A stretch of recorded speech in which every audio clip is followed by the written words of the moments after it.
Hey, what's up guys? In this video we're going to talk about the group by statement in structure query language. So the group by statement is used to group the rows that have the same values, and the group by statement is often used with the aggregate function like the count, mean, max, average and sum. Like an example, we have the employee table.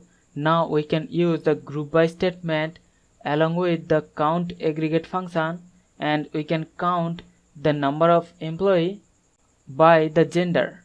So in example, we have to write select the count of name and gender from the table employee, and then we are grouping them by gender.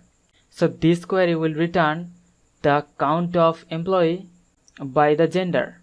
Like an example, we have the employee table, and inside the employee table we have all the employee record.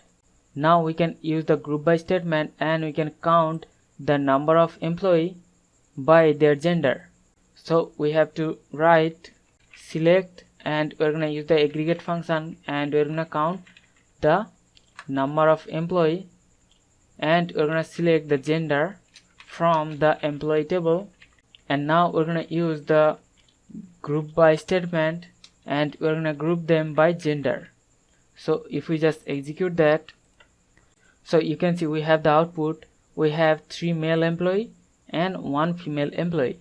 So this is the way we can use the group by statement, and we can group the rows of the table which has the same value. So hope you understand the concept. We'll see you in the next one. Thank you.